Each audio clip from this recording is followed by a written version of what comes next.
Hello and welcome दोस्तों, स्वागत है आप सभी का तिवारी एकेडमी में।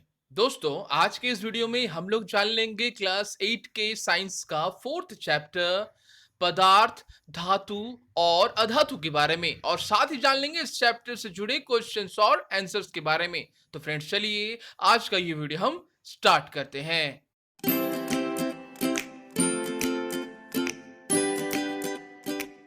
तो फ्रेंड्स, जैसा आप सभी देख पा रहे हैं, इस चैप्टर्स का हेडिंग है पदार्थ, धातु और अधातु। तो फ्रेंड्स, चलिए सबसे पहले हम यह जान लेते हैं कि आखिर इस चैप्टर्स में हमें कौन सी बातें बताई गई हैं। तो फ्रेंड्स, आपको इस चैप्टर्स में धातु और अधातु के बीच में क्या अंतर है, क्या होते हैं जब धातु ऑक्सीजन के साथ विक्रियाएं करते हैं, क्या होती है जब अधातु ऑक्सीजन के साथ विक्रियाएं करती हैं, क्या होंगी जब धातुएं किसी एसिड्स के साथ, अम्ल के साथ विक्रियाएं करेंगी, ठीक है ना, और क्या होगा जब अधातु किसी एसिड्स के साथ विक्रियाएं करेंगी, ठीक है ना, याद रखना है। और साथ में आपको दैनिक जीवन में उपयोग होने वाले बहुत ऐसे प्रैक्टिकल एग्जाम्पल्स दिए गए हैं जहां पर हम धातुएं और अधातुओं को यूज कर रहे हैं। याद रखना है आपको इन बातों को, ठीक है ना फ्रेंड्स। तो फ्रेंड्स, ये जो चैप्टर है, इस चैप्टर्स के बारे में आपने लास्ट के क्लासेस में भी पढ़े थे, ठीक है ना, याद रखना है। और यह चैप्टर आपको किस तरह से हेल्पफुल होने वाला है, यह चैप्टर आपको फ्यूचर में अगर आप मेटलर्जी लेकर, धातु विज्ञान को अगर लेकर पढ़ते हैं, तो यह चैप्टर काफी हेल्पफुल होने वाला है। यानी साथ में आप केमिकल इंजीनियरिंग अगर करते हैं कभी फ्यूचर्स में, तो उसमें भी आपको यह चैप्टर हेल्प करेगी। और साथ में क्वालिटी मैनेजमेंट अगर आप पढ़ते हैं, तो उसमें भी यह चैप्टर काफी हेल्पफुल होने वाला है आपके लिए। तो फ्रेंड्स, चलिए सबसे पहले हम जान लेंगे कि आखिर इस चैप्टर्स में हेडिंग्स में बताए गए जो पदार्थ हैं, आखिर पदार्थ का मतलब आखिर क्या होता है, क्या मतलब है धातु का और क्या मतलब है अधातु का। तो फ्रेंड्स, पदार्थ क्या होती है सबसे पहले। तो फ्रेंड्स, वे वस्तुएं जिनमें भार होता है, आयतन होता है, जो जगहें घेरती हैं, जिनका स्पर्श हम अपनी ज्ञानेंद्रियों द्वारा करते हैं, पदार्थ कहलाते हैं, ठीक है ना। हवा, गैस, पानी, लोहा, सोना, तांबा, कोयला, ये सभी पदार्थ हैं, ठीक है ना।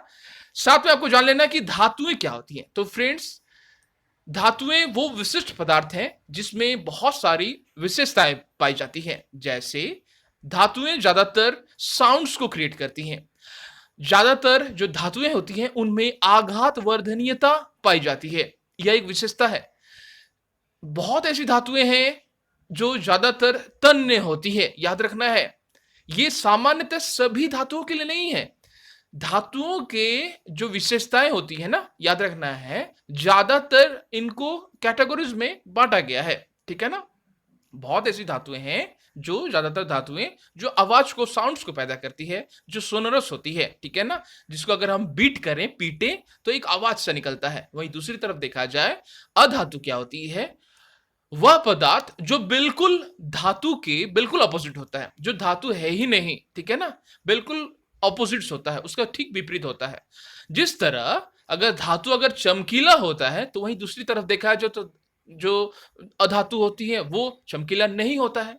अगर धातु में आघात को सहने की अगर क्षमता होती है, आघात वर्धनीयता होती है धातु में, तो वहीं दूसरी तरफ अधातु में ऐसी कुछ भी विशेषताएं नहीं होती है, धातु यानी आघात को, ठीक है ना, सहने की कोई क्षमता नहीं होती है, ठीक है ना, याद रखना है। यानी पूरे चैप्टर्स में ही आपको धातु और अधातु के ही बारे में बताया गया है, और साथ में आपको प्रैक्टिकल जीवन में बहुत ऐसी बातों को बताया गया है जो इस चैप्टर्स में आप जानोगे। तो फ्रेंड्स, चलिए हम लोग सबसे पहले हम लोग जान लेते हैं कि आखिर जैसे कुछ पदार्थों के नाम आप जानते हैं, आयरन, कोयला, सल्फर, ये सभी पदार्थ हैं, ठीक है ना, याद रखना है आपको। तो फ्रेंड्स, धातु और अधातु के अगर भौतिक गुण और रासायनिक गुण को जानने से पहले आपको यह बात जान लेनी है कि अब तक पृथ्वी पर 92 एलिमेंट्स जो है वो नेचुरली पाए गए हैं। समझना है आपको बातों को, ठीक है ना। 92 एलिमेंट्स जो हैं वो पाए गए हैं नेचुरली, यानी प्राकृतिक रूप से, जिसमें 22 जो है वो अधातु हैं, ठीक है ना। और उस अधातु को अगर हम ध्यान से देखें तो उसमें जो 10 हैं वो सॉलिड्स हैं, वो कठोर हैं, और 11 जो है वो गैसियस हैं, और सिर्फ एक अधातु ऐसा है जो लिक्विड के फॉर्म में है, जो द्रव्य अवस्था में है, उसका नाम है ब्रोमीन। समझना है आपको, इन बातों को याद भी रखनी है, ठीक है ना फ्रेंड्स। अब हम लोग जान लेंगे कि धातु और अधातु के भौतिक गुणों के बारे में। आपने लास्ट के चैप्टर्स में ही पढ़े थे कि जो पदार्थ होती है उनमें ज्यादातर दो विशेषताएं पाई जाती है, भौतिक और रासायनिक। भौतिक यानी बाहरी वाला, ठीक है ना, जो बाहर से हमें दिखाई देता है, उनका फिजिकल जो रूप है, यानी वो उनकी कैसी चमक है, उनका रंग कैसा है, किसी भी धातु का आकार कैसा है, वो किस स्टेट में है, वो तरल है, द्रव्य है या गैस है, ये सब भौतिक गुण हैं किसी भी पदार्थ के। और आपको जान लेना है कि आखिर ये रासायनिक गुण क्या होते हैं। तो फ्रेंड्स, जब भी किसी भी पदार्थ का निर्माण होता है ना, निर्माण की प्रक्रिया की अगर उसको हम समझें, उसके आंतरिक गुणों की संरचना के बारे में अगर हम पढ़ें, तो वह उसका रासायनिक गुण होता है, ठीक है ना, समझना है। भौतिक गुण में आप बाहरी रूप को देख सकते हैं, वहीं रासायनिक गुण में उसकी आंतरिक संरचना जो है उसके बारे में उसका ही अध्ययन होता है। समझना है आपको इन बातों को, ठीक है ना। जब भी कोई भी पदार्थ का अगर भौतिक रूप चेंज होता है, तो इसका मतलब वह पदार्थ फिर से अपने पिछले गुण में आ सकता है। जैसे लकड़ी को अगर हम एक बहुत सी लकड़ी है, बड़ी सी लकड़ी, लॉग ऑफ वुड है, जैसे अगर हम उसे काट दें, छोटे छोटे पीस में अगर टुकड़ा कर दें, तो क्या वो बदल जाती है? क्या उसका भौतिक परिवर्तन हुआ या फिर रासायनिक? तो वह भौतिक परिवर्तन है, याद रखना है, क्योंकि बड़ी लकड़ी और काटी हुई लकड़ी में दोनों अवस्था में ये लकड़ी ही है। उसी तरह अगर उसी लकड़ी को अगर हम जला देते हैं, किसकी उपस्थिति में? आग की उपस्थिति में, एयर की उपस्थिति में अगर हम जला देते हैं, तो अगर जलने लगती है तो वो रैश हो जाती है, ऐश हो जाती है, ठीक है ना। ऐश यानी राख में बदल जाती है, यानी लकड़ी पूरी तरह से बदल जाती है राख में। यहां पर राख से आप पुनः लकड़ी तक में नहीं आ सकते, ठीक है ना। आपने इस सभी चीजों के बारे में ही लास्ट के क्लासेस में जान लिए थे। अब आज का ये चैप्टर उसी का एक एडवांस फॉर्म है, समझना है आपको इन बातों को, ठीक है ना फ्रेंड्स। अब आपको जानना है कि इनके जो भौतिक गुण हैं जो धातुओं के, वो आखिर क्या है। तो फ्रेंड्स, आप सभी जानते हैं धातु में आघात वर्धनीयता नामक एक विशेषता पाई जाती है। आघात वर्धनीयता मतलब आघात को सहने की क्षमता। तो फ्रेंड्स, सबसे पहले आपको जानना है कि आखिर ये धातुएं क्या क्या होती हैं। धातुएं जितने भी सारे एल्युमिनियम, सोना, लोहा, तांबा, पीतल, जस्ता, ये सभी धातुएं ही हैं, ठीक है ना। समझना है आपको बातों को। अधातुओं में प्लास्टिक्स, लकड़ी, कागज, कोयला, ये सभी जितने भी सल्फर, ये सभी जो है अधातुएं होती हैं। समझना है आपको बातों को, ठीक है ना। धातुओं में विशेषताएं होती हैं आघात को सहने की। जैसे एग्जाम्पल के रूप में अगर कहा जाए, आपने लोहे की किल या फिर एल्युमिनियम को देखा होगा, पीटने पर उसका आकार चेंज हो जाता है, ठीक है ना। समझना है आपको बातों को। एल्युमिनियम की एल्युमिनियम जो धातु होता है, उसे अगर पीटा जाए, उसे पीट पीट कर पतली चादरों में चेंज किया जा सकता है, बदल दिया जा सकता है, और वह चादर फिर मिठाइयों की लेपन के रूप में, मिठाइयों, आपने बहुत सारे से मिठाई के दुकान देखे होंगे जहां पर मिठाई के ऊपर एल्युमिनियम का लेप है, ठीक है ना। समझना है आपको बातों को। तो आघात वर्धनीयता क्या होती है, वो कौन सा गुण होता है? आघात वर्धनीयता वह गुण है जिसमें धातु को पीट कर एक शीट में, पतले चादर में चेंज किया जा सकता है, वह गुण आघात वर्धनीयता कहलाती है। तो क्या यह गुण अधातु की होती है? बिल्कुल नहीं होती है। समझना है, अगर अधातु को अगर आप पीट दें तो क्या वह सह पाएगा? पहली बात, वह सह ही नहीं पाएगा, वह टूट जाएगा, बिखर जाएगा टूटकर, ठीक है ना। समझना है आपको बातों को। उसी तरह आपने देखा होगा जो धातुएं होती है ना, धातुएं हमेशा ऊष्मा की और विद्युत की चालक होती हैं, अच्छी सुचालक होती हैं। समझना है आपको बातों को, ठीक है ना। धातुएं होती हैं, धातु के अगर लोहे के अगर एक छड़ को अगर आप एक सिरे पर गर्म करते हैं तो दूसरा सिरा स्वतः ही गर्म हो जाता है। अपने लास्ट के क्लासेस में भी पढ़े थे। लेकिन अधातु में ऐसा गुण नहीं होता है। किसी भी लकड़ी को अगर आप गर्म करोगे तो ऐसा नहीं होगा, एक सिरे पर गर्म करोगे दूसरा सिरा गर्म नहीं होगा। समझना है आपको बातों को। इसीलिए बहुत ऐसे केटली, बहुत ऐसे कंटेनर पदार्थ होते हैं, ठीक है ना, जहां जिसके हैंडल को पकड़ने के लिए ज्यादातर लकड़ी या फिर प्लास्टिक का इस्तेमाल किया जाता है, क्योंकि ये दोनों लकड़ी हो या फिर प्लास्टिक्स हो, ये ऊष्मा की सुचालक नहीं होती है, ना ही विद्युत की सुचालक होती है। तो ये फिर क्या होती है? ये कुचालक होती है ऊष्मा की। ऊष्मा को भी जाने नहीं देती है एक तरफ से दूसरी तरफ, और ना ही विद्युत को जाने देती है। समझना है आपको इन बातों को फ्रेंड्स, ठीक है ना? अब आपको जानना है कि आखिर ये तन्यता क्या होती है। तो फ्रेंड्स, यह भी धातु की एक विशेषता होती है, तन्यता। तन्यता मतलब किसी भी धातु को आप पीट कर, खींच कर उसे पतले तार के रूप में आप चेंज कर पाओगे, ठीक है ना? समझना है आपको बातों को। तो वह जो कैरेक्टरिस्टिक्स ही तन्यता कहलाती है। धातुओं का वह गुण जिससे उन्हें खींचकर तारों के रूप में चेंज किया जा सकता है, परिवर्तित किया जा सकता है, तन्यता कहलाता है, ठीक है ना? याद रखना है आपको इन बातों को। तो आपने जाना आघात, वर्धनीयता, तन्यता के बारे में। अब आपको जान लेना है कि धातुएं जो होती है वो साउंड भी क्रिएट करती हैं। आपने ज्यादातर ही देखे होंगे आपके अपने स्कूल में, ज्यादातर जब पीरियड चेंज होती है, पीरियड्स लगती है, घंटी होता है या टिफिन का टाइम आता है, तो एक बेल रिंग होता है ना, तो उसमें जो यूज होने वाला जो पदार्थ है वो धातु का बना होता है, क्योंकि धातुएं जो है होती हैं वो साउंड्स को क्रिएट करती हैं, ठीक है ना? 1 रुपया का कॉइन भी अगर आपकी जेब से गिर जाए तो देखो आप कैसा उसका आवाज होती है, ठीक है ना? समझना है आपको बातों को। तो यह गुण धातु में होता है, लेकिन अधातु में ऐसा गुण होता ही नहीं है, वो साउंड्स को क्रिएट ही नहीं करती है, समझना है, ठीक है ना?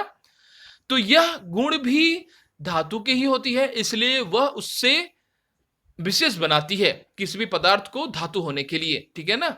अब आपको समझना है कि आखिर ध्वनि क्या होती है। जैसा मैंने आपको कुछ देर पहले कहा, धातु गायन ध्वनियां उत्पन्न करती है, अतः वो ध्वनिक कहलाती है, ठीक है ना?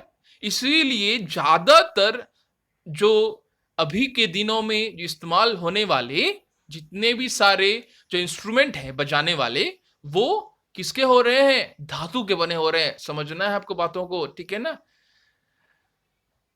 अब आपको जान लेना है कि आखिर धातु को छोड़कर क्या अन्य पदार्थ साउंड को क्रिएट करेंगे? तो इसका उत्तर होगा नहीं, याद रखना है।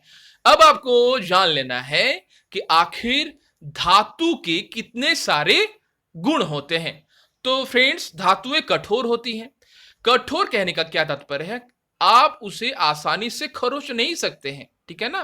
किसी भी धातु को आप आसानी से खरोच नहीं सकते हैं, अपने नाखूनों से भी खरोच नहीं सकेंगे, ठीक है ना? वो कठोर होती हैं, वो चमकीले होती हैं। धातुओं को अगर आप ध्यान से देखें तो वो चमकीले होती हैं, हालांकि उसके ऊपर काफी परतें पड़ी रहती हैं। जब भी वो ऑक्सीजन के साथ विक्रियाएं करती है या फिर पानी के साथ विक्रियाएं करती है, नमी के साथ विक्रियाएं करती हैं, तो एक ऊपर में एक आवरण जम जाता है, ठीक है ना?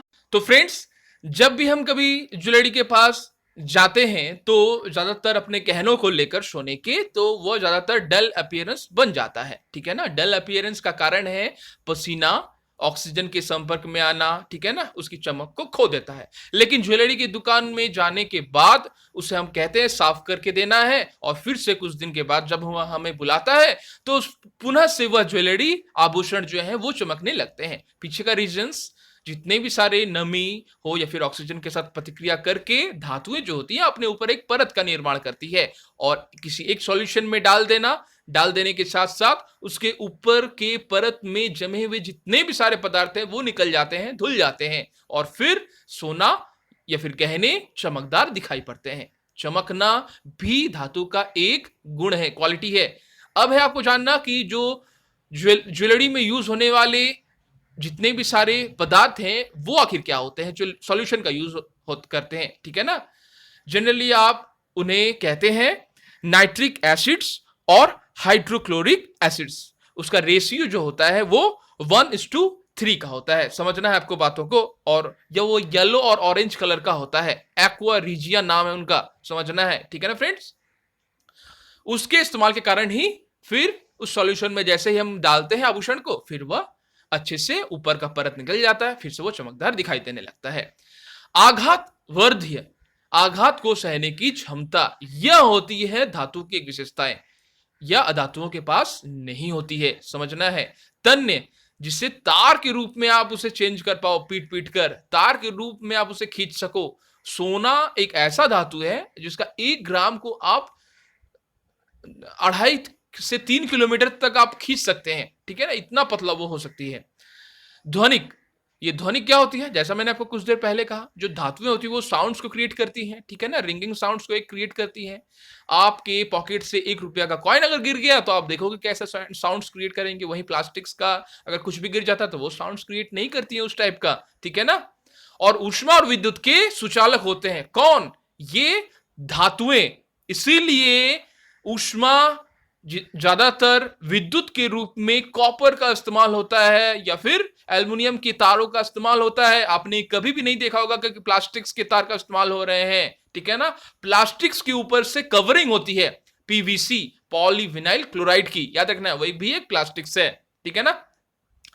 तो उसकी परत ऊपर से बनी होती है कॉपर के तारों के ऊपर। क्यों होती है? क्योंकि प्लास्टिक्स एक अधातु है, ठीक है ना।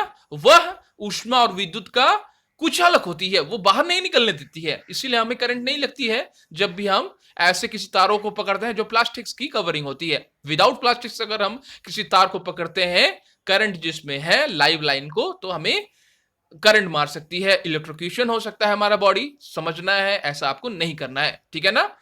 तो ऊष्मा और विद्युत के सुचालक होते हैं कौन? ये धातुएं।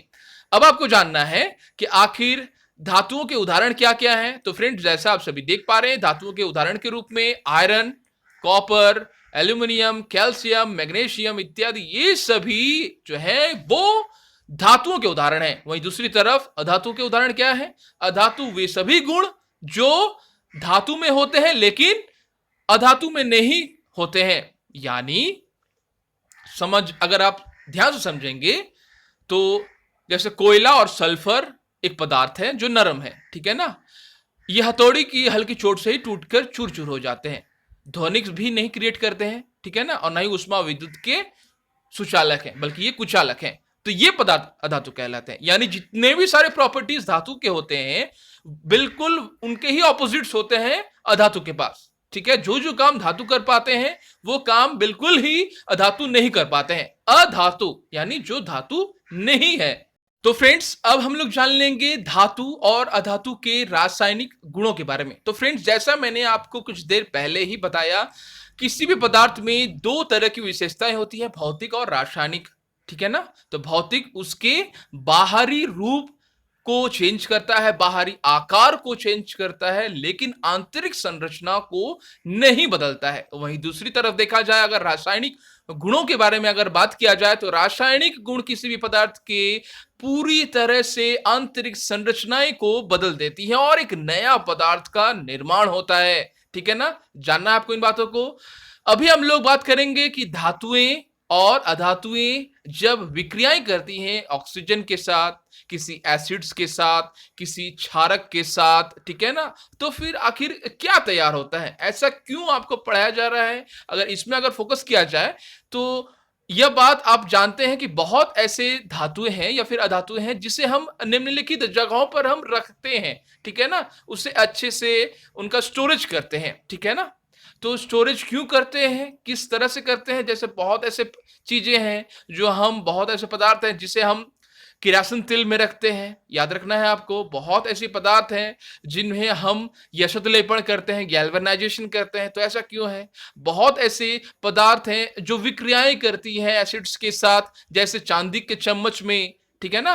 अगर आपको खट्टा नहीं खाना है, याद रखना है, चांदी के चम्मच में खट्टा नहीं खाना होता है। चांदी के चम्मच में आप ज्यादातर जो बॉयल किया हुआ जो एग है ना, उससे आपको नहीं खाना है, ठीक है ना। बहुत समय ऐसी बातों को जाना जाता है। तो अब है आपको जानना कि ऐसा आखिर क्यों होता है। उन्हीं गुणों के बारे में हमें जानना है कि धातु और अधातु के रासायनिक गुणों के बारे में, ठीक है ना। तो फ्रेंड्स, जैसा आप सभी जानते हैं कि धातुएं जो होती हैं वो ऑक्सीजन के साथ अभिक्रियाएं करती है। इनके बारे में हम लास्ट के क्लासेस में पढ़ चुके हैं। जैसे एग्जांपल के रूप में आयरन जो है, अगर आप उन्हें हम आयरन को, लोहा को अगर हम खुले वातावरण में अगर हम छोड़ दें, वह अगर उसे ऑक्सीजन मिलने लगे, नमी मिलने लगे, ठीक है ना, तो फिर वह एक रस्ट का निर्माण करती है, जंग का निर्माण करती है लोहा अपने ऊपर। और जंग की प्रकृति, लोहे की प्रकृति बिल्कुल अलग है। जंग लगा लोहा और लोहा बिल्कुल 2 अलग अलग प्रकृति का 2 अलग पदार्थ हुआ, ठीक है ना। ये हुआ रासायनिक चेंजेस, रासायनिक परिवर्तन, ठीक है ना। जंग लगे हुए लोहा से आप लोहा में कभी भी नहीं आ सकते, ठीक है ना। तो यह एक रासायनिक चेंजेस हुआ, रासायनिक परिवर्तन हुआ, ठीक है ना। समझना है आपको बातों को। उसी तरह से मैग्नीशियम को अगर जलाया जाए तो मैग्नीशियम ऑक्साइड जो है वो तैयार होता है, ठीक है ना। तो अब है कि ये जंग लगा हुआ लोहा जो कि रस्ट का, अर्थात रस्ट का जो निर्माण करता है वह ऐसा लोहा, या फिर मैग्नीशियम ऑक्साइड जो होते हैं, ज्यादातर ये जो ऑक्साइड जो क्रिएट करते हैं ना फ्रेंड्स, ये धातु, उनकी प्रकृति क्षारक होती है। क्या होती है उनकी प्रकृति? क्षारक होती है, बेसिक होती है, याद रखना है। उनकी एसिडिक नेचर नहीं होती है धातुओं की, एसिडिक नेचर होती है अधातु की। समझना है आपको बातों को, ठीक है ना। जैसे एग्जाम्पल्स के रूप में मैंने आयरन के बारे में आपको बताया, आयरन की यानी लोहा में जंग पड़ने का, और मैग्नीशियम और ऑक्सीजन के साथ विक्रियाएं जो करती है। मैग्नीशियम के फीते को आपने लास्ट के क्लासेस में आपने जाने थे कि किस तरह से उसे ऑक्सीजन के प्रेजेंस में उसे जलाया जाता है, मैग्नीशियम ऑक्साइड्स का क्रिएशन होता है। उसी मैग्नीशियम ऑक्साइड्स को, ठीक है ना, जब मैग्नीशियम ऑक्साइड्स को जब फिर पानी के साथ मिलाया जाता है तो फिर उसकी जो प्रकृति होती है ना, वो क्षारक वाली प्रकृति होती है। उस एस को जब पानी के साथ मिलाया जाता है और जब देखा जाता है लिटमस टेस्ट के द्वारा, तो उसकी प्रकृति जो होती है वो क्षारक वाली होती है। उसी तरह से जो रस्ट है, जो जंग लगा हुआ है, उसे अगर आप, उसकी प्रकृति को अगर आपको जानना है तो अगर लिटमस टेस्ट के द्वारा, तो आप देखोगे लिटमस जो हुआ, ब्लू पेपर वाला जो लिटमस है, ठीक है ना, रेड पेपर वाला जो लिटमस है वो ब्लू में चेंज हो जाता है, ठीक है ना। और जब भी रेड वाला लिटमस पेपर ब्लू में चेंज होता है तो समझना है आपको कि आखिर उस पदार्थ की प्रकृति क्षारक है। और जब ब्लू लिटमस पेपर चेंज हो जाता है रेड में, तो समझना है कि उस पदार्थ की उपस्थिति आखिर अम्लीय है, ठीक है ना। अब है आपको जानना कि सिर्फ लोहा ही नहीं, कॉपर में भी ऊपर में एक परत की सृष्टि होती है जिसे हम कॉपर हाइड्रोक्साइड कहते हैं, और या फिर कॉपर कार्बोनेट कहते हैं, याद रखना है आपको। उसी तरह से नमी, लंबे समय तक अगर आप नमी उसे मिलती रहे, ऑक्सीजन मिलते रहे कॉपर को, तो उसी तरह से एक परत का निर्माण करती है। जिस तरह आपने कुछ देर पहले आभूषण के रूप में भी सोने के बारे में भी जाना, ठीक है ना। अब है आपको जान लेना कि आखिर इस तरह से जितने भी धातुएं होती हैं उसमें जो ऑक्साइड्स जो क्रिएट करती हैं उनकी प्रकृति क्षारीय होती है। काफी इंपॉर्टेंट है, ठीक है ना, याद रखना है आपको। मैग्नीशियम के ऑक्साइड्स की प्रकृति भी क्षारीय होती है। सामान्यतः धातु ऑक्साइड जो होती है उनकी प्रकृति क्षारीय होती है। अब आपको जान लेना है कि आखिर सल्फर के बारे में। सल्फर, ठीक है ना, सल्फर और ऑक्सीजन का जब प्रक्रिया होती है, विक्रियाएं करती है, सल्फर जब ऑक्सीजन के साथ विक्रियाएं करती है तो फिर क्या निर्माण होता है? सल्फर डाइऑक्साइड, ठीक है ना। सल्फर ऑक्सीजन की विक्रिया के साथ तैयार होता है। क्या तैयार होता है? Sulphur dioxide. उसी सल्फर डाइऑक्साइड को सब हम पानी के साथ मिला देते हैं अच्छी तरह से, तो तैयार होता है सल्फ्यूरस एसिड। याद रखना है, ठीक है ना। सल्फ्यूरस एसिड्स का जो नेचर होता है, सल्फर जो एक अधातु है उसका जो नेचर तैयार हुआ वो क्या हुआ? वह नेचर तैयार हुआ, जानते हैं क्या? वह नेचर तैयार होता है एसिड का, क्योंकि सल्फ्यूरस एसिड ये बताया जा रहा है वह एसिडिक नेचर। अगर आप लिटमस टेस्ट के द्वारा अगर आप टेस्ट करें, अगर आप ब्लू लिटमस पेपर को लें तो आप देखोगे ब्लू लिटमस पेपर चेंज हो जाता है रेड में। दैट मीन्स वह इंडिकेट करता है कि इसकी प्रकृति एसिडिक है। इसीलिए यह बिल्कुल पूरी तरह से साफ है कि धातुओं की प्रकृति क्षारक होती है, वहीं अधातुओं की प्रकृति होती है वह अम्लीय होती है। अब हमें जान लेना है कि जल के साथ क्या विक्रिया करते हैं धातु। तो फ्रेंड्स, जल के साथ विक्रियाएं करते हैं धातु। जैसे सोडियम एक ऐसा धातु है जो काफी अभिक्रियाशील है। उसी तरह वहीं दूसरी तरफ अगर देखा जाए तो सोडियम धातु जल के साथ विक्रिया करता है और ऑक्सीजन के साथ भी यह विक्रिया करता है, ठीक है ना। और ऊष्मा का, हीट का निर्गत करता है, उत्पन्न करता है। इसलिए इसे मिट्टी के तेल में रखा जाता है। याद रखना है, काफी बार ये एग्जाम्स में भी पूछा जाता है कि सोडियम वह कौन सी धातु है, ठीक है ना। सोडियम वह धातु है, काफी मुलायम होती है सोडियम धातु, और वह काफी अभिक्रियाशील होती है। इसीलिए वह एयर के साथ भी कांटेक्ट करती है, काफी अभिक्रियाशील होती है, पानी के साथ भी कांटेक्ट करती है, काफी अभिक्रियाशील होती है। इसीलिए उसे मिट्टी के तेल, किरासन तेल में रखा जाता है ताकि वह अभिक्रियाशील ना करे, ठीक है ना। उसी तरह आपने जाना कि ज्यादातर जो अधातु होती है ना, वो ऐसा नहीं करती है। ठीक है, समझना है आपको बातों को। क्या जिस तरह से जल के साथ विक्रिया करती है धातु, क्या अधातु भी जल के साथ विक्रियाएं करती है? तो ऐसा फ्रेंड्स नहीं है। ठीक है ना, लेकिन एक एक्सेप्शन है। ठीक है ना, जैसे उदाहरण के रूप में फास्फोरस एक सक्रिय अधातु है। याद रखना है, फास्फोरस एक सक्रिय अधातु है, अधातु है, धातु नहीं है। वायु पर खुला रखने पर यह फास्फोरस जो है वो आग पकड़ लेता है, इसीलिए इसे जल में रखा जाता है। फास्फोरस एक ऐसा धातु है जो काफी सक्रिय है अधातु के ग्रुप में। ठीक है ना, इसीलिए उसे एयर में नहीं रखते, खुला नहीं छोड़ते, उसे हम जल में रखते हैं ताकि ऐसा ना हो, उसमें आग नहीं पकड़े। बात करेंगे अम्लों से प्रतिक्रिया के बारे में। क्या अम्ल से प्रतिक्रिया करते हैं धातु और अधातु? तो फ्रेंड्स, अम्ल के साथ भी धातुएं जो है वो रिएक्ट करती हैं, अभिक्रियाएं करती हैं। समझना है आपको बातों को। अगर आप लेते हैं तनु सल्फ्यूरिक एसिड्स, अगर आप लेते हैं, अगर आप उसमें मैग्नीशियम या फिर किसी कोई भी धातु को अगर आप रखते हैं, डालते हैं, तो आप देखोगे उसमें से हाइड्रोजन गैस का निर्गत होता है। ठीक है ना, अगर ऐसा नहीं हो रहा है, अगर आप एसिड्स को लेकर अगर उसमें आप किसी भी धातु को अगर रखते हैं, अगर हाइड्रोजन गैस की सृष्टि को आप कैसे पहचान पाओगे कि हो रही है? तो सबसे पहले अगर बहुत समय से माचिस की तीली को लिया जाता है उसके परख नली के मुख पर, तो आप देखोगे एक एक पॉपअप साउंड जैसा एक क्रिएट होता है। तो वह पॉप वाला जो साउंड है ना, माचिस की तीली के साथ पॉप, एक पॉप करके एक आवाज निकलता है। ठीक है ना, ऐसे साउंड्स का क्रिएशन ही बताता है कि हाइड्रोजन गैस का रचना या फिर सृष्टि हुई है। कब होती है? जब धातु अम्लों के साथ विक्रियाएं करती हैं। इसीलिए बहुत ऐसे धातु है ना जिस पर खट्टे सामान नहीं खाए जाते हैं। याद रखना है आपको, धातुओं के पात्रों पर खट्टे वाले सामान जो है वो नहीं खाए जाते हैं, क्योंकि वो हाइड्रोजन गैस की सृष्टि करती है, खाना को खराब कर सकती है। वह खाना फिर पॉइजनस हो सकता है, फिर खाने से हमें उल्टी हो सकती है, तबीयत खराब हो सकती है, बिगड़ सकती है। इसीलिए खट्टे पदार्थों को हमें धातु के पात्रों में नहीं खाना चाहिए। ठीक है ना, जैसा मैंने आपको कुछ देर पहले कहा। अब आपको समझना कि इस परिस्थिति में हाइड्रोजन गैस की सृष्टि बहुत समय नहीं होती है। जब भी आप तनु सल्फ्यूरिक एसिड्स में अगर आप डालते हैं ना धातु के किसी भी कण को या फिर किसी भी पदार्थ को, तो उसमें हाइड्रोजन गैस की सृष्टि नहीं होती है, बहुत समय देखा गया है। तो उस समय आपको परख नली को गर्म करनी पड़ती है। गर्म करने पर ही विक्रियाएं जो है उनमें फास्टर होती है। ठीक है ना, अणुओं का आदान प्रदान, मॉलिक्यूलों का आदान प्रदान काफी तेज हो जाता है और फिर विक्रियाएं होना शुरू होती है। जहां पर आप परख नली के ऊपर माचिस की तिली रखें तो आप देखोगे कि एक पॉपअप साउंड जैसा क्रिएट होता है। वहीं दूसरी तरफ अगर देखा जाए, जो अधातुएं होती हैं वो अम्ल के साथ प्रतिक्रियाएं नहीं करती हैं। ठीक है ना, अब है आपको जानना कि आखिर क्षारों के साथ प्रतिक्रियाओं के बारे में।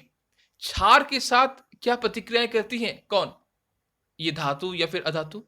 तो फ्रेंड्स, जिस तरह आपने जाना कि कुछ देर पहले ही कि धातुएं जो होती हैं वो एसिड्स के साथ रिएक्ट करती हैं, एसिड्स के साथ वो क्रिएट करती हैं, हाइड्रोजन गैस की सृष्टि करती हैं। तो हाइड्रोजन गैस की सृष्टि यह बताती है, जैसे धातु सोडियम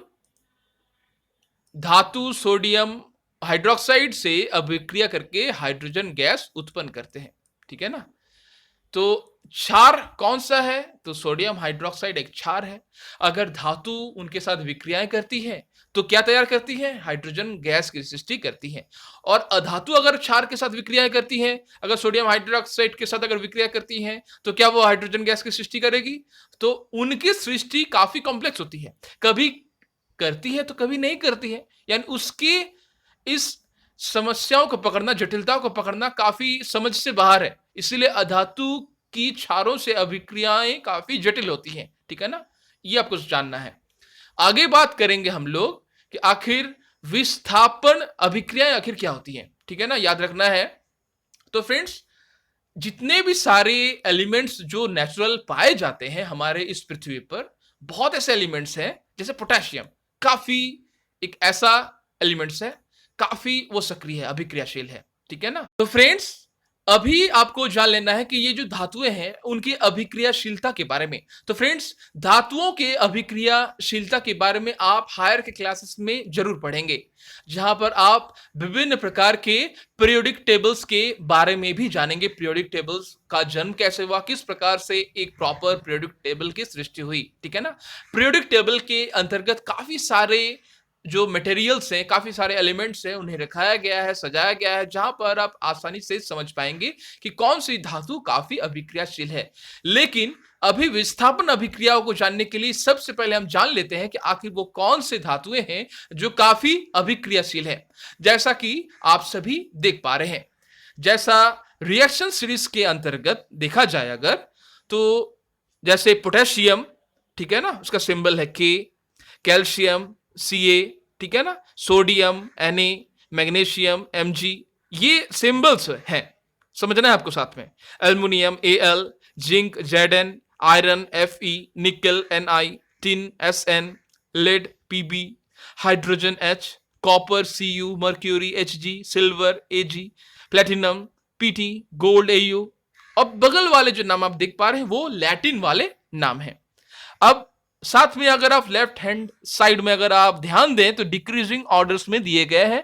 मोर रिएक्टिव एलिमेंट्स जो है वो ऊपर में है और जो लेस रिएक्टिव एलिमेंट्स है वो नीचे की तरफ है। और हाइड्रोजन एक बेंचमार्क है।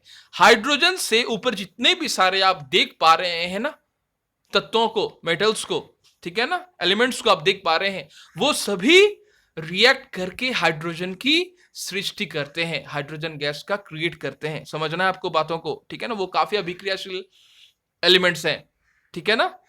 जब भी ये विक्रियाएं करती है ना तो ये लेस रिएक्टिव, जो काफी कमजोर, जो लास्ट के 5 जो आप देख पा रहे हैं, copper, mercury, silver, platinum, gold, ये काफी कम अभिक्रियाशील एलिमेंट्स हैं। इन्हें ऊपर वाले जब भी विक्रियाएं होती हैं इनके साथ, तो काफी ताकतवर, यानी जो मोर रिएक्टिव एलिमेंट्स हैं वो लेस रिएक्टिव एलिमेंट्स को बाहर निकाल देते हैं एक सॉल्यूशन से। उसे ही हम विस्थापन अभिक्रियाएं कहते हैं। याद रखना है आपको, समझना है बातों को। जैसे तो फ्रेंड्स, आपने जान लिया कि आखिर विस्थापन अभिक्रिया होती क्या है। अब हमें समझना है कि विस्थापन अभिक्रियाएं आखिर किस तरह से संपन्न हो रही हैं, ठीक है ना। आप देख पा रहे हैं जिस तरह से कॉपर बीकर ए में, बीकर बी में, बीकर सी, डी, ई, इस प्रकार से 5 बीकर लिए गए हैं और विभिन्न प्रकार के एलिमेंट्स को रखा गया है, ठीक है ना। और जैसे कॉपर सल्फेट लिया गया है, जिंक का टुकड़ा, फिर कॉपर सल्फेट लिया गया है, लोहे की कील ली गई है, जिंक सल्फेट लिया गया है, फिर तांबे की छीलन लिया गया है, आयरन सल्फेट लिया गया है। तो इनको समझने के लिए, अच्छे से समझने के लिए, जिस तरह से बहुत ही आसानी से अगर आप समझें तो आपको एक चार्ट को फॉलो करना है। जिस तरह से आप देख पा रहे हैं कि यह रिएक्शंस, जो डिस्प्लेसमेंट रिएक्शन, विस्थापन अभिक्रिया हम कहते हैं, समझना है। जैसे Zn, ठीक है ना, Zn यानी जिंक, उसे अगर CuSO4 कॉपर सल्फेट का सॉल्यूशन में अगर उसमें लिया जाए, यानी जिंक को अगर कॉपर सल्फेट के सॉल्यूशन में अगर दिया जाए, तो फिर क्या होगा जो जिंक है ना वो डिस्प्लेस कर देगा। किसको कर देगा डिस्प्लेस? कॉपर को, ठीक है ना। याद रखना है, जिंक कॉपर को डिस्प्लेस कर देगा और जिंक ZnSO4 यानी वो क्या बन जाएगा? जिंक सल्फेट बन जाएगा। याद रखना है, कॉपर सल्फेट वह फिर नहीं रहेगा, वो बन जाएगा जिंक सल्फेट और कॉपर को वो बाहर निकाल देगा, कॉपर को बाहर वो डिपॉजिट कर देगा उस पेंदी पर, ठीक है ना। जिस तरह यहां पर बीकर में लिए गए जो आप देख पा रहे हैं, उसकी पेंदी पर वह देगा, जिस तरह से आपके बुक्स में भी बताए गए हैं। उसी तरह से Cu फिर ZnSO4 में, यानी जिंक सल्फेट में अगर कॉपर लिया जाए तो फिर क्या रिएक्शन होगा? फिर कोई रिएक्शंस नहीं होगा। याद रखना है, कॉपर फिर यहां पर डिस्प्लेस नहीं कर पाएगा जिंक को, क्योंकि कॉपर कमजोर है और जिंक काफी ताकतवर है। जिंक काफी अभिक्रियाशील धातु है कॉपर की तुलना में। फिर अगर देखा जाए AgNO3 यानी सिल्वर नाइट्रेट के अगर घोल में अगर कॉपर को दिया जाए तो फिर क्या होगा? कॉपर क्या विस्थापित करेगा Ag को, ठीक है ना। Ag यानी सिल्वर को क्या विस्थापित करेगा? तो कॉपर सिल्वर को विस्थापित कर देगा, क्योंकि कॉपर की अभिक्रियाशीलता सिल्वर से ज्यादा है, ठीक है ना, इसलिए कॉपर सिल्वर को विस्थापित कर देगा और वो CuNO3 बन जाएगा। CuNO3 यानी वो बन जाएगा कॉपर नाइट्रेट, समझना है। और Ag यानी सिल्वर जो है वो डिपोजिट हो जाएगा, ठीक है। उसी तरह अगर CuSO4 यानी कॉपर सल्फेट के सॉल्यूशंस में घोल में अगर Fe यानी आयरन दिया जाए तो फिर क्या होगा? आयरन क्या करेगा पता है? कॉपर को विस्थापित कर देगा, क्योंकि सीरीज में आपने लिस्ट में देखे होंगे कुछ देर पहले कि जो आयरन है वो कॉपर से काफी ऊंचे है, यानी काफी वह रिएक्टिव है, ठीक है ना। इसीलिए आयरन कॉपर को बाहर निकाल देगा और वह FeSO4 बन जाएगा, यानी फेरस सल्फेट बन जाएगा। कॉपर विस्थापित हो जाएगा पेंदी पर। इस तरह से आपको समझना है फ्रेंड्स, ठीक है ना। यह है विस्थापन। विस्थापन की अभिक्रियाएं इसे ही हम कहते हैं, जैसा आपने कुछ देर पहले जाना। फ्रेंड्स, अब हमें जान लेना है धातु और अधातुओं के उपयोग के बारे में। बहुत ऐसे धातु हैं, ठीक है ना फ्रेंड्स, आपने जान लिए होंगे नाम, आखिर धातु कौन है और कौन से अधातुएं हैं। तो फ्रेंड्स, बहुत ऐसे धातुएं हैं जिनका उपयोग हम धातुओं से ही घिरे हुए हैं। अगर आप देखें तो मशीनें, मोटर गाड़ियां, वायुयान, रेलगाड़ी, उपग्रह, औद्योगिक जितने भी साजो सामान हैं, खाना पकाने के पात्र हैं, वो सभी धातुओं के ही निर्माण से बनी है, धातुओं से ही वो बनी है, ठीक है ना। याद रखना है आपको, खाना पकाने के लिए पात्र हो या फिर बॉयलर हो, सबका निर्माण ही धातुओं से है। क्या आपको समझना है कि क्या अधातुओं का भी हमारे जीवन में उपयोग है, ऐसा कुछ? तो फ्रेंड्स, ऑक्सीजन एक अधातु है, नाइट्रोजन एक अधातु है, क्लोरीन एक अधातु है, ब्रोमीन एक अधातु है, आपको समझना है, ठीक है ना। साथ में क्लोरीन का उपयोग वाटर का जो प्यूरिफिकेशन होता है, पानी के प्यूरिफिकेशन में भी क्लोरीन का इस्तेमाल होता है। ऑक्सीजन का उपयोग होता है श्वसन के रूप में, ठीक है ना। नाइट्रोजन का यूज होता है उर्वरक के रूप में, आपको समझना है इन बातों को, ठीक है ना। जल के प्यूरिफिकेशन में, वाटर के शुद्धिकरण में क्लोरीन का इस्तेमाल होता है। साथ में सल्फर का इस्तेमाल होता है, वो भी एक अधातु है। बहुत ऐसे पटाखे, फायर क्रैकर्स जो है होते हैं ना, उसमें सल्फर का इस्तेमाल होता है। तो इस तरह से अधातुओं का भी इस्तेमाल हो रहा है हमारे दैनंदिन जीवन में, और धातुओं का भी। और सबसे मेन, सबसे इंपॉर्टेंट जो धातु का इस्तेमाल है वह हमारे लाइफ से जुड़ा हुआ है। एज अ ऑक्सीजन के रूप में वह धातु है ऑक्सीजन, जिसे हम और हमारे इस पूरे अर्थ पर जितने भी ऑर्गेनिजम्स, जितने भी प्राणी समुदाय हैं, वो जीवित हैं इस ऑक्सीजन के कारण। ऑक्सीजन जो एक अधातु है, और उसी ऑक्सीजन के कारण हम आज जीवित हैं। तो फ्रेंड्स, अब हम लोग इस वीडियो में आगे बढ़ेंगे और जान लेंगे इस चैप्टर से जुड़े क्वेश्चंस और आंसर्स के बारे में। तो फ्रेंड्स, चलिए देख ले रहे हैं आखिर प्रश्न नंबर 1 में हमसे क्या पूछे गए हैं। जैसा आप सभी देख पा रहे हैं, प्रश्न नंबर 1, निम्नलिखित में से किसको पीटकर पतली चादरों में परिवर्तित किया जा सकता है?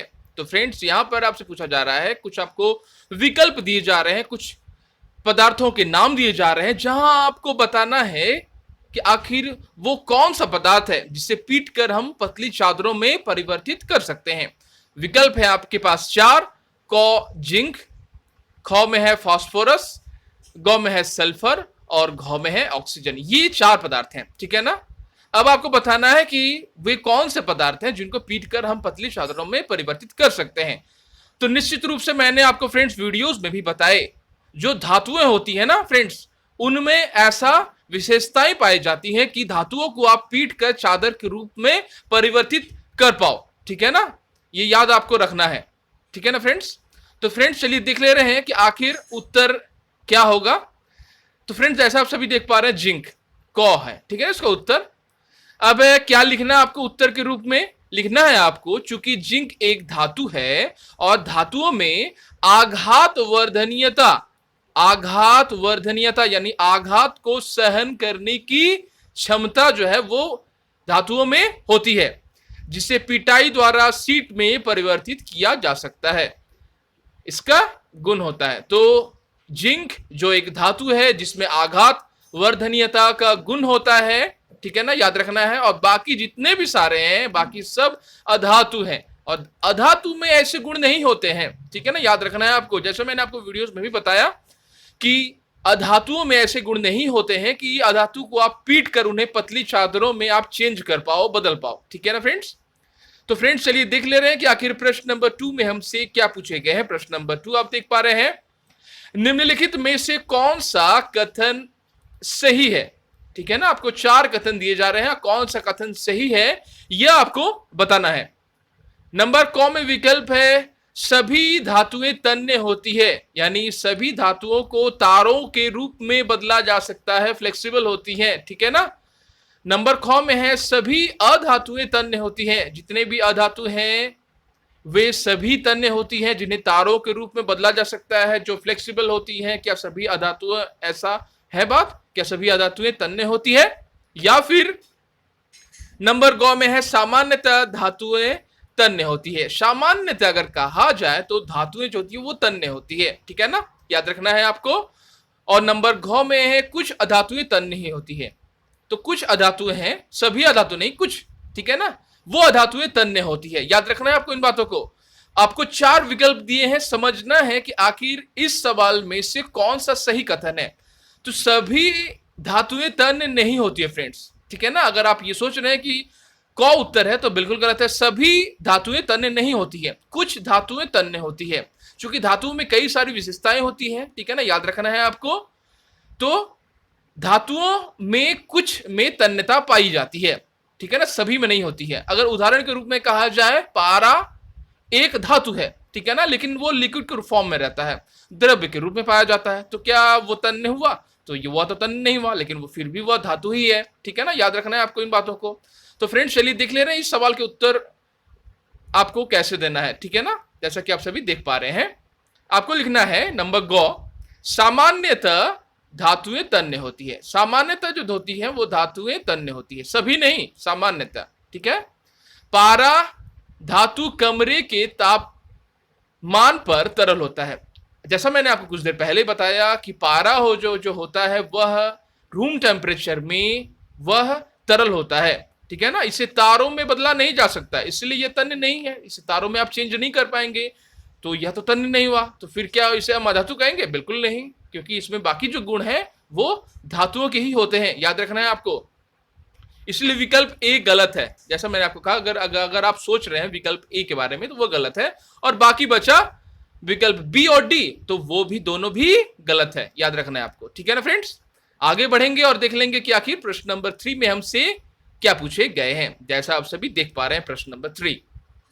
तो फ्रेंड्स प्रश्न नंबर 3 में जो आपसे पूछा जा रहा है वह है कि रिक्त स्थानों की पूर्ति कीजिए। आपको कुछ कथन दिए जा रहे हैं जो रिक्त हैं, उस स्थान को आपको पूरा करना है सही शब्दों के साथ, ठीक है ना फ्रेंड्स। चलिए देख ले रहे हैं वो आखिर कथन क्या है। नंबर क में है फास्फोरस बहुत डैश अधातु है, ठीक है ना। तो फास्फोरस जो क्या है वो एक डैश अधातु है, तो ये आपको बताना है। आपको चैप्टर्स में भी, मैंने वीडियोस में भी बताया कि जो फास्फोरस होता है वह अधातु तो है, लेकिन वो बहुत सक्रिय अधातु है, बहुत क्रियाशील अधातु है, ठीक है ना, याद रखना है आपको इन बातों को। तो फास्फोरस बहुत एक क्रियाशील या फिर बहुत एक सक्रिय अधातु है, याद रखना है आपको। नंबर ख में है धातुएं ऊष्मा और डैश की डैश होती है, ठीक है ना, याद रखना है। धातुएं जो होती है वो ऊष्मा की क्या होती है? वो ऊष्मा के साथ एक और चीज की सुचालक होती है, याद रखना है आपको इन बातों को, क्योंकि आपने लास्ट के क्लासेस में भी पढ़े थे इसके बारे में, ठीक है ना। धातुएं ऊष्मा और विद्युत की सुचालक होती हैं, याद रखना है। ऊष्मा की, हीट की तो होती है, क्योंकि अगर आप धातु से, अगर जैसा मैंने आपको वीडियोस में भी बताए कि धातु के, अगर लोहे के रॉड को अगर आप गर्म करते हैं एक सिरे पर, दूसरा सिरा खुद व खुद गर्म होने लगता है, ठीक है ना, ये धातु की विशेषताएं हैं। लेकिन वही लकड़ी को अगर आप करेंगे एक सिरा पर गर्म तो दूसरे सिरा पर नहीं होगा। तो धातुएं ऊष्मा को संचरण करती है, संचारित करती है, याद रखना है, उसकी अच्छी सुचालक होती है। कौन? धातुएं, वह ऊष्मा की और विद्युत की। और विद्युत की कैसे? क्योंकि विद्युतीय तारों में विद्युत के प्रवाह के लिए कॉपर यानी तांबे के तार का इस्तेमाल होता है ना, याद रखना है आपको इन बातों को। तो धातुएं ऊष्मा और विद्युत की अच्छी सुचालक होती हैं, याद रखना है। नंबर ग में है आयरन कॉपर की अपेक्षा डैश अभिक्रियाशील है, याद रखना है।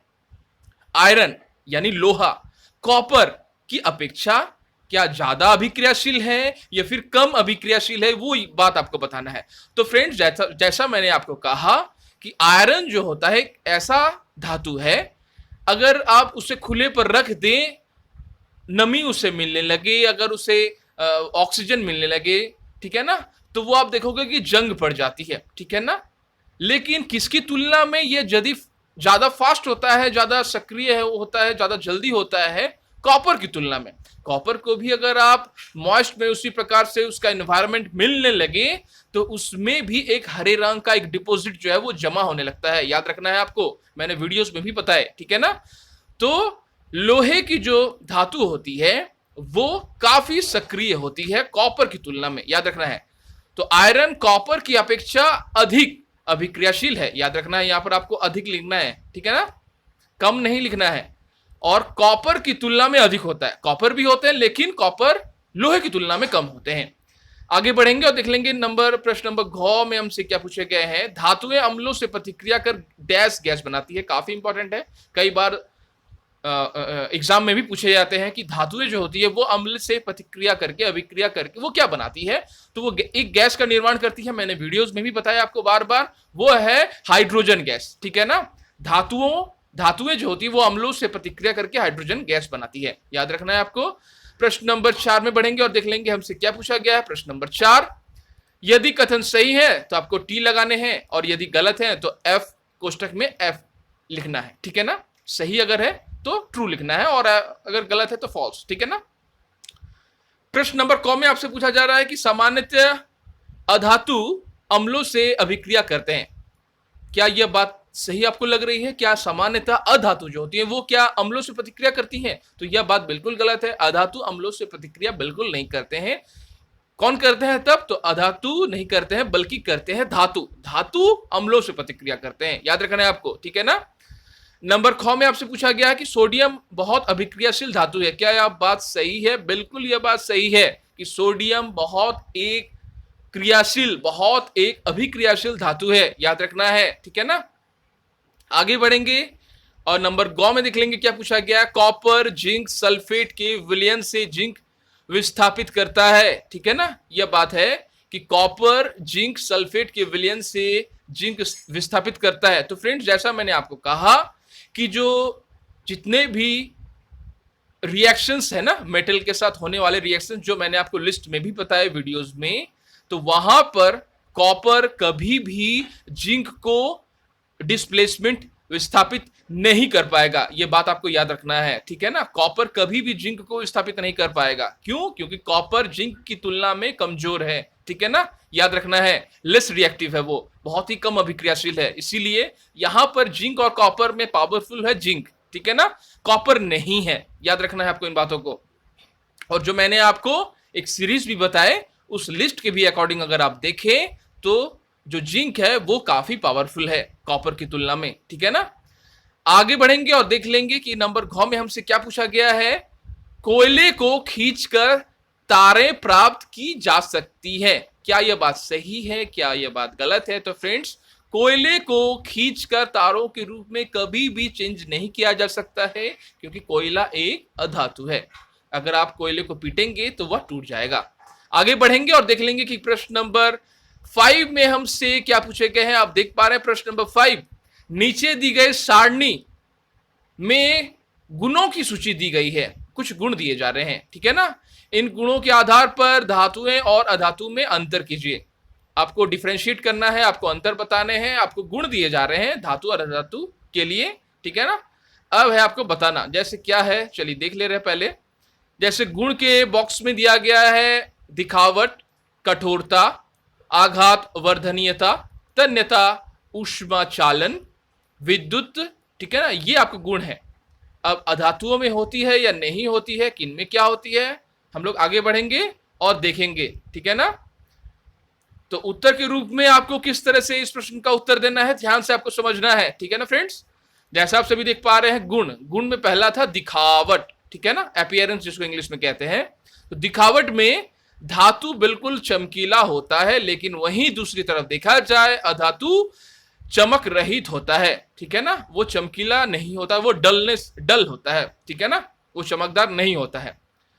अगर कठोरता में देखा जाए तो धातुएं जो होती है वो काफी कठोर होती है, लेकिन अधातु वही दूसरी तरफ देखा जाए तो अधातु मुलायम होती है। जैसे कोयले का उदाहरण मैंने आपको कुछ देर पहले कहा, लकड़ी के बारे में बताया। लकड़ी को पीटोगे तो वो भी टूट जाएगी और कोयले को भी पीटोगे तो टूट जाएगी। वो तन्य वाला जो फीचर्स है, जो कैरेक्टर्स है, वो धातु में ही होता है, ठीक है ना। आघात वर्धनीयता यानी आघात को सहने की क्षमता, ठीक है ना, यानी लचीला जो है वो धातु होता है, ठीक है ना। आप पीटोगे तो वो लचीला हो जाएगा और भी फ्लेक्सिबल हो जाएगा। आप पीटते रहो उनको, पतले तार जैसा हो जाएगा, क्योंकि गोल्ड एक ऐसा धातु है जिसको आप 1 ग्राम गोल्ड को आप कई किलोमीटर तक आप उसको पतला कर सकते हो, याद रखना है आपको, ठीक है ना। अधातु जो वो लचीला नहीं होती है, अगर आप उसके पीटोगे तो वो फ्लेक्सिबल नहीं होगा, वो टूट जाएगा, ठीक है ना। नंबर 4 में देखेंगे कि तन्यता, तारों के रूप में परिवर्तित करना, ये गुण है तो वो धातुओं में होती है, तो धातुओं में तन्यता होती है, लेकिन अधातु में तन्यता नहीं होती है, याद रखना है। नंबर 5 में है ऊष्मा चालन, ऊष्मा को एक स्थान से दूसरे स्थान में भेजना, ठीक है ना। क्या यह गुण धातु में होता है? तो बिल्कुल होता है, वो अच्छा सुचालक होता है, जबकि अधातु कुचालक होता है, ऊष्मा का भी और विद्युत का भी, याद रखना है। मैंने आपको कई बार वीडियोस में भी बताए।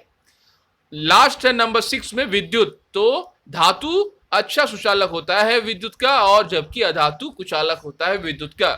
इसीलिए आपने कई बार देखे होंगे कि जितने भी सारे इलेक्ट्रिक के उपकरण हैं उसमें जो हैंडल्स में आप देखे होंगे प्लास्टिक्स या फिर लकड़ी के हैंडल्स जो है वो पकड़ने के लिए, ग्रिप के लिए होते हैं, क्योंकि वह जो ऊष्मा और विद्युत दोनों का कुचालक होता है, ताकि हमें करंट नहीं लगती है और ना ही हमें गर्मी का महसूस होता है, याद रखना है, ठीक है ना।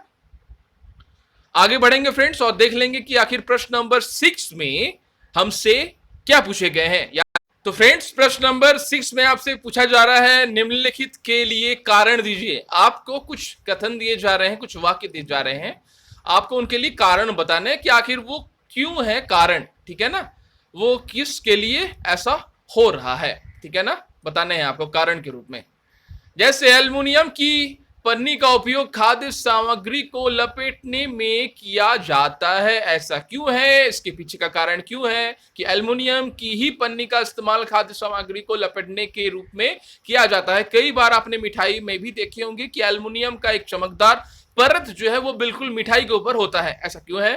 तो एल्युमिनियम की पन्नी का उपयोग खाद्य सामग्री को लपेटने में किया जाता है, इसके पीछे का रीजंस है क्योंकि, याद रखना है, क्योंकि एल्युमिनियम अत्यधिक लचीला है, याद रखना है। इससे पीटकर पतली चादरों में परावर्तित हम कर सकते हैं, चेंज कर सकते हैं, बदल सकते हैं, परिवर्तित कर सकते हैं। इसके अलावा यह भोजन के साथ प्रतिक्रिया नहीं करता है, यानी यह हानिकारक कतई नहीं है। अगर ऐसा सोचते हैं बहुत सारे लोग कि एल्युमिनियम मिठाई में जो दिए रहते हैं उन्हें निकाल कर कई बार फेंक देते हैं, ऐसा बात नहीं है। एल्युमिनियम भोजन के साथ प्रतिक्रिया नहीं करता है, याद रखना है आपको, ठीक है ना। नंबर 6 में है निमज्जन छड़ यानी इमर्शन रॉड धात्विक पदार्थों से निर्मित होती है, ऐसा क्यों है। अगर अधातु से होती क्या वो ऊष्मा या फिर विद्युत का सुचालक हो पाती, कर पाती, तो इसका उत्तर होगा नहीं, याद रखना है आपको। तो फ्रेंड्स चलिए देख ले रहे हैं कि आखिर इस सवाल के उत्तर को हमें किस तरह से देना है कि इमर्शन धात्विक पदार्थों से निर्मित होती है, ठीक है ना। तो इमर्शन जो रॉड है धातु ऊष्मा और विद्युत की सुचालक होती है, जैसा मैंने आपको कहा। इसलिए तरल पदार्थों को गर्म करने के लिए निमज्जन छड़ जो इमर्शन रॉड है वो धातुओं से बनी होती है। अगर अधातु से होती, जैसा मैंने कहा प्लास्टिक्स की अगर होती या फिर लकड़ी की होती, तो क्या पानी गर्म हो पाता? कभी भी नहीं गर्म हो पाता, याद रखना है आपको इन बातों को। आगे बढ़ेंगे और देख लेंगे कि प्रश्न नंबर गौ में हमसे क्या पूछा गया है। प्रश्न नंबर गौ आप देख पा रहे हैं, कॉपर जिंक को उसके लवण के विलयन से विस्थापित नहीं कर सकता। कॉपर नहीं कर सकता, किसको? जिंक को नहीं कर सकता उसके लवण के विलयन से, बिल्कुल सही है। तो ऐसा कारण क्यों है? ठीक है, जैसा मैंने आपको डिस्प्लेसमेंट रिएक्शंस के बारे में कहा, विस्थापन के जो नियम है उसके बारे में बताया कि आखिर ऐसा क्यों है। बहुत ऐसा मेटल है जो काफी रिएक्टिव होता है, काफी अभिक्रियाशील होता है, और बहुत ऐसा है जो काफी कम होता है। तो हमेशा ज्यादा वाला जो अभिक्रियाशील करने वाला जो धातु है वो हमेशा कम को कर देता है, लेकिन कम अभिक्रियाशील जो धातु है वो ज्यादा वाले को नहीं करते हैं, याद रखना है, ठीक है ना। अब है आपको जानना कि इसके पीछे का रीजंस क्या है। आपको लिखना है जिंक तांबे की अपेक्षा अधिक क्रियाशील है, केवल उच्च क्रियाशील धातु ही लवण के विलयन से निम्न क्रियाशील धातु को विस्थापित कर सकती है, इसलिए कॉपर जिंक सल्फेट विलयन से जिंक को विस्थापित नहीं कर सकती है। जैसा मैंने आपको कहा, जितने भी पावरफुल वाले होंगे मेटल धातु, ठीक है ना, वो कम पावरफुल, कम अभिक्रियाशील वाले धातु को इजीली, बहुत ही आसानी से विस्थापित कर देंगे। नंबर गौ में देख लेंगे कि आखिर हमसे घ में क्या पूछा गया है, ठीक है ना। आप देख पा रहे हैं सोडियम और पोटेशियम को मिट्टी के तेल में रखा जाता है। ऐसा क्यों है कि सोडियम और पोटेशियम को मिट्टी के तेल में रखा जाता है? तो फ्रेंड्स, जैसा आप सभी जानते हैं, बहुत ऐसे धातु हैं जो काफी अभिक्रियाशील होते हैं, ठीक है ना। कुछ वायु के साथ प्रतिक्रिया करते हैं, कुछ पानी के साथ प्रतिक्रियाएं करते हैं, लेकिन किरासन जो तेल है ना, मिट्टी का जो तेल है, किरासन का जो तेल है, वो उसमें से बहुत सारी धातु अभिक्रियाएं नहीं करती हैं, याद रखना है, ठीक है ना। आपको लिखना है सोडियम और पोटेशियम अत्यधिक प्रतिक्रियाशील धातुएं हैं, हवा के संपर्क में आने पर वे आग को पकड़ लेते हैं, इसलिए उन्हें मिट्टी के तेल में रखा जाता है। याद रखना है, काफी फ्रेंड्स, काफी इंपॉर्टेंट है ये सवाल, कई बार एग्जाम्स में आते हैं कि आखिर सोडियम और पोटेशियम अत्यधिक प्रतिक्रियाशील जो धातु है उनके बारे में कई सारे सवाल पूछे जाते हैं। याद रखना है आपको इन बातों को। आगे बढ़ेंगे और देख लेंगे कि आखिर प्रश्न नंबर 7 में हमसे क्या पूछे गए हैं। प्रश्न नंबर 7 आप देख पा रहे हैं, क्या आप नींबू के अचार को एल्युमिनियम पात्रों में रख सकते हैं? स्पष्ट कीजिए, यह है आपका सवाल। नींबू से बना जो अचार है वो एल्युमिनियम के पात्रों में अगर आप रख सकते हैं, नहीं रख सकते हैं, जो भी आपका आंसर है आपको स्पष्टीकरण करना है, ठीक है ना। तो फ्रेंड्स, चलिए देख ले रहे हैं इस सवाल के उत्तर में आपको क्या लिखना है, ठीक है ना। जैसा आप सभी देख पा रहे हैं, धातु अम्ल के साथ प्रतिक्रिया करके हाइड्रोजन गैस विमोचन करता है, ठीक है ना। अचार जो प्रकृति में एक अम्ल है, ठीक है ना, वो खराब हो सकता है। जैसे हाइड्रोजन गैस अगर निकलती है उससे तो वह खराब हो सकता है, इसलिए हम एल्युमिनियम के पात्रों में नींबू के अचार को हम नहीं रख सकते। ज्यादातर सिल्वर चांदी के चम्मच में उबले हुए अंडे नहीं खा सकते। कई सारे बर्तन हैं, ठीक है ना, बहुत सारे ऐसे बर्तन हैं, जैसा मैंने कहा, उसमें आप अचार या फिर किसी भी खट्टे पदार्थ, दही वगैरह को आप नहीं खा सकते, नहीं खाना चाहिए, ठीक है ना। क्योंकि जैसा मैंने कहा, वह प्रतिक्रियाशील जो धातुएं होती हैं वो अम्ल के साथ, जितने भी खट्टे पदार्थ हैं उनमें एसिड्स पाई जाती है, जैसा आपने लास्ट के क्लासेस में ही पढ़े थे, ठीक है ना। तो सभी एसिड्स के साथ धातुएं विक्रियाएं करती हैं और ज्यादातर हाइड्रोजन गैस का निर्गत करती है, विमोचन करती है, और इससे पदार्थ जो है वो विषाक्त हो सकती है, पॉइजनस हो सकती है, ठीक है ना। याद रखना है आपको बातों को। देख लेंगे फ्रेंड्स, प्रश्न नंबर 8 में हमसे क्या पूछे गए हैं। आप देख पा रहे हैं प्रश्न नंबर 8, नीचे दी गई सारणी में कॉलम 1 कुछ पदार्थ दिए गए हैं, कॉलम 1 में कुछ पदार्थ दिए गए हैं और कॉलम 2 में उनके कुछ उपयोग दिए गए हैं। तो कॉलम ए के साथ कॉलम 2 का आपको सही मिलान करना है। दो कॉलम दिए गए हैं, कॉलम 1 और कॉलम 2, आपको कुछ पदार्थों के नाम दिए गए हैं, ठीक है ना, उनके उपयोग भी दिए जा रहे हैं। अब आपको उस पदार्थों के नाम के अनुसार उनका मिलान करना है। तो पहले देख लेंगे कि कॉलम 1 में आखिर दिया क्या है, ठीक है ना।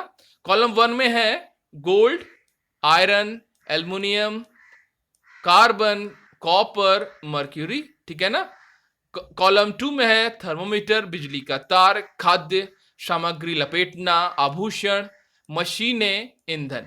अब आपको अच्छे से मिलान करना है। तो फ्रेंड्स, चलिए देख ले रहे हैं कि आखिर इनका मिलान हम कैसे करेंगे। आप जैसा देख पा रहे हैं, कॉलम 1 और कॉलम 2, गोल्ड आभूषण के रूप में, ठीक है ना, गोल्ड का उपयोग हम करते हैं आभूषण के रूप में, बिल्कुल सही। आयरन, लोहा का उपयोग मशीनों के लिए किया जाता है। बड़े बड़ी मशीन जो है वो ज्यादातर लोहे की ही बनी होती है, सभी मशीनें प्राय लोहे की ही बनी होती हैं।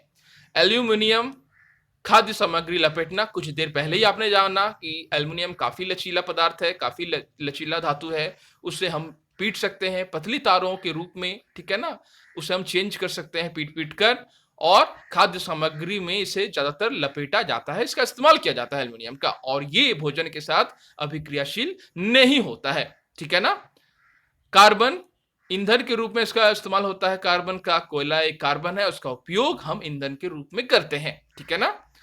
कॉपर, कॉपर का उपयोग हम बिजली के तार के लिए करते हैं। ठीक है ना, याद रखना है। कॉपर सबसे अच्छा सुचालक है, जानते हैं कौन सबसे अच्छा सुचालक है धातु का? सिल्वर, चांदी काफी अच्छा सुचालक है, याद रखना है, सबसे बेस्ट सुचालक है।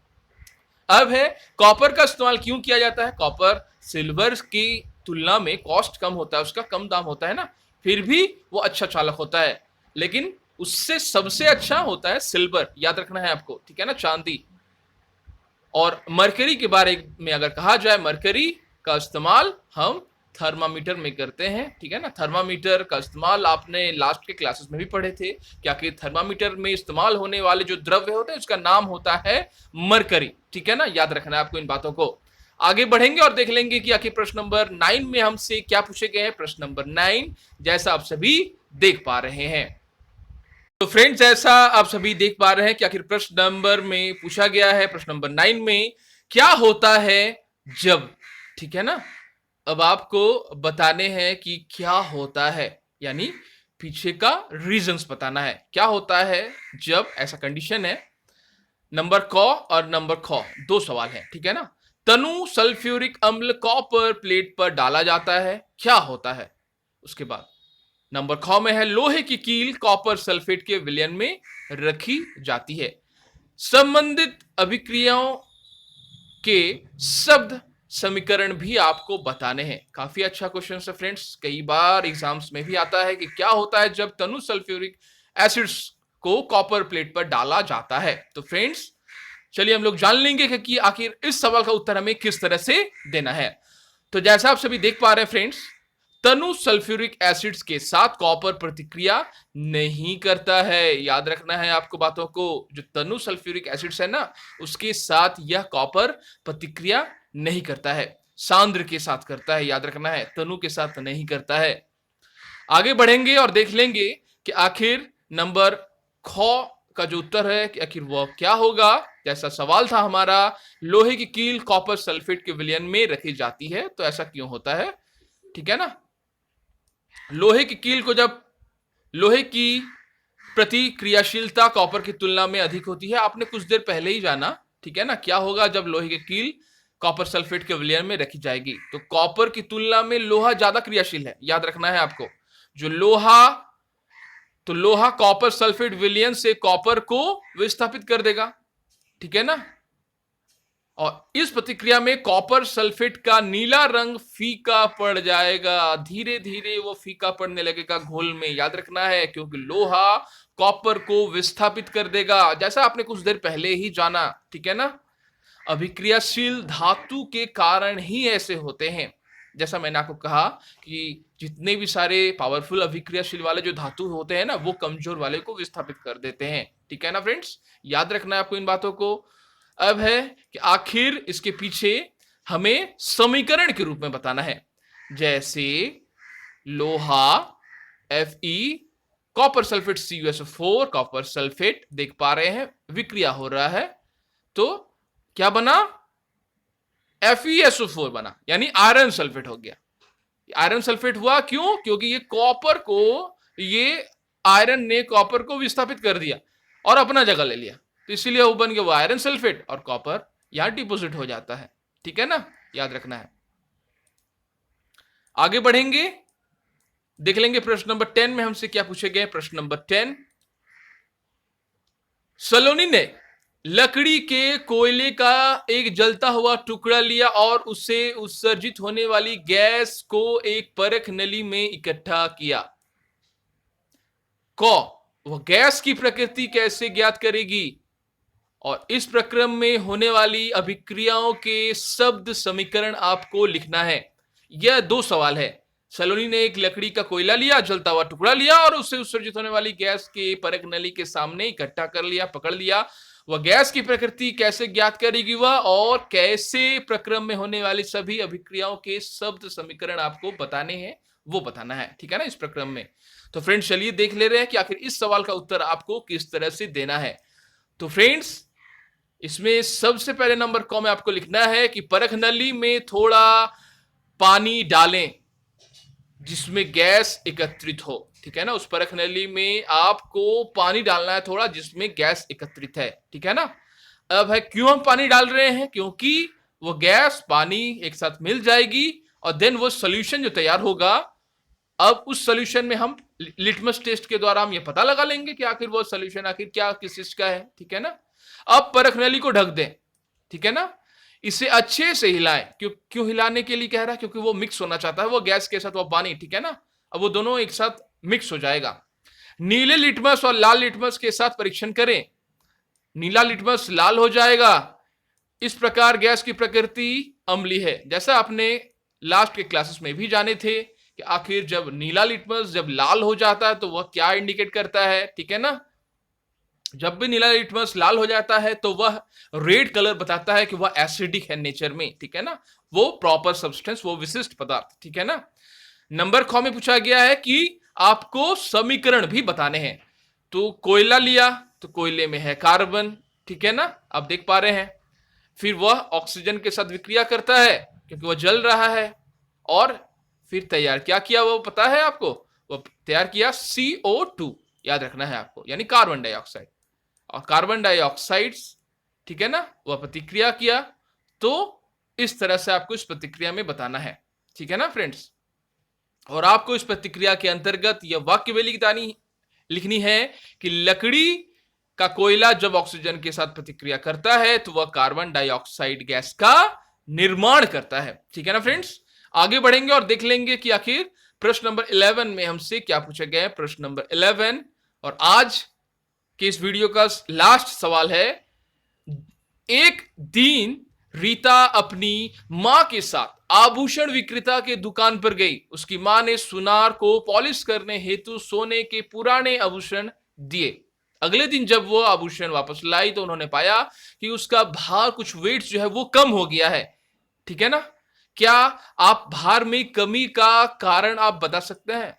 तो फ्रेंड्स जैसा आप सभी जानते हैं कि जितने भी सारे मेटल्स होते हैं, ठीक है ना, ज्यादातर जो मेटल्स हैं, सोने के जो आभूषण होते हैं ना, वो यूज होने के साथ साथ उसमें एक परत बन जाती है, और जब भी वह परत होने के साथ वो भारी हो जाती है। पहली बार जब देखा जाता है उससे वजन करके तो वह जो गंदगी है, वो परत है, उसमें चिपकी रहती है, ठीक है ना, तो वह भारी होता है। और जब उसे वॉश कर दिया जाता है तो उसकी जो वो गंदगी है, वो परत जो है ऊपर से हल्की सी उठ जाती है, निकल जाती है। तो होता क्या है, उस आभूषण का वजन जो है वो कम लगने लगता है। याद रखना है आपको इन बातों को, ठीक है ना। अब है आपको जानना कि आखिर इसे कहते क्या है। तो फ्रेंड्स इसे कहते हैं एक्वा रिजिया कहते हैं। काफी इंपॉर्टेंट सवाल है, कई बार एग्जाम्स में आते हैं एक्वा रिजिया के बारे में, ठीक है ना, याद रखना है आपको।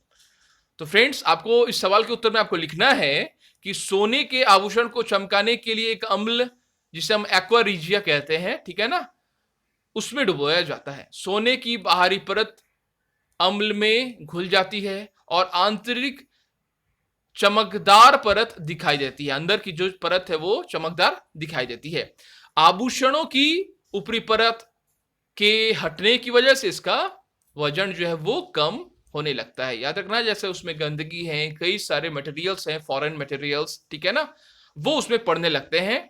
होता क्या है, जब वायु के संपर्क में आते ही, नमी के साथ संपर्क में आते ही धीरे धीरे मटेरियल्स जो होते हैं, जो धातुएं होती हैं, उसमें परत पड़ना स्टार्ट हो जाता है और एक टाइम ऐसा आता है कि वह भारी हो जाती है। देन जब भी हम एक्वा रिजिया पर हम सोने की, गोल्ड को अगर हम डुबोते हैं तो वह ऊपर का परत जो है उससे बिल्कुल अलग हो जाता है और देन सोना आपका चमकदार दिखाई देता है। और वह चमकदार पिछले जो सोने हैं, जो जिसमें लगा हुआ था बहुत सारे फॉरेन मटेरियल्स, बाहरी वाले जितने भी सारे पदार्थ हैं, ठीक है ना, वह उससे निकल जाने के कारण सोना हल्का दिखाई होता है, हल्का दिखाई देता है, उसका वाकई में वजन कम हो जाता है। याद रखना है, ठीक है ना फ्रेंड्स।